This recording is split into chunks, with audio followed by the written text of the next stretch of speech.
Safe sex यानी सुरक्षित यौन संबंध 1980 के दशक का यह आम नारा हुआ करता था।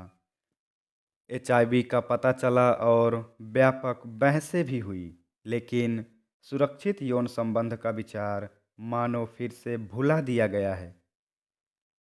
शायद इसलिए भी हो सकता है कि 80 के दशक का खौफ सभी ने न देखा हो, या फिर नई पीढ़ियों में यौन संक्रमित बीमारियों जैसे एसआईटी के बारे में जागरूकता का अभाव भी हो सकता है।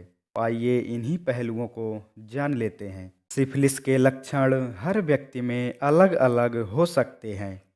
अक्सर ही किसी को अल्सर या फोड़ा होने पर ट्रेपोनेमा पैलिडम नाम का जो बैक्टीरिया शरीर में प्रवेश करता है, वही सिफिलिस का कारण बनता है।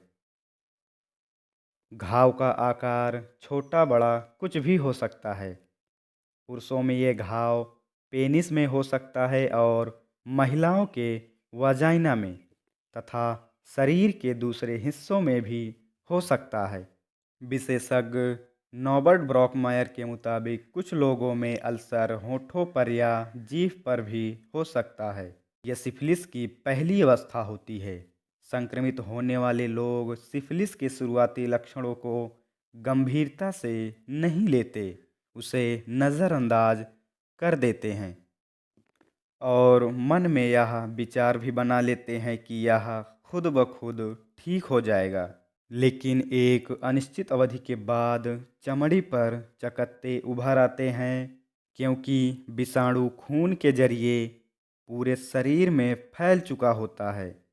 अगर संक्रमण का इलाज समय पर नहीं किया जाता तो यह गंभीर रूप ले लेता है, जैसे हृदय, मस्तिष्क और नसों के साथ गंभीर समस्या, जिसके परिणामस्वरूप लकवा, मनोभ्रंश, बहरापन, नपुंसकता और यहाँ तक मृत्यु भी हो सकती है। शुरुआत में सिफिलिस का उपचार सलवर्सन नाम के एक आर्सेनिक कंपाउंड से किया जाता था, जो 1910 में बाजार में आया था। 1928 में अलेक्जेंडर फ्लेमिंग द्वारा पेनिसिलिन खोजी गई, जो अब तक इससे इलाज हो रहा है। एक सवाल यह भी है कि यह रोग यूरोप में कैसे पहुंचा। क्रिस्टोफर कोलंबस और उसके साथी 1492 में अमेरिका अभियान से स्पेन लौटते हुए इस बीमारी को अपने साथ ले गए। उसके बाद यह इटली और फ्रांस जैसे देशों में भी फैल गया।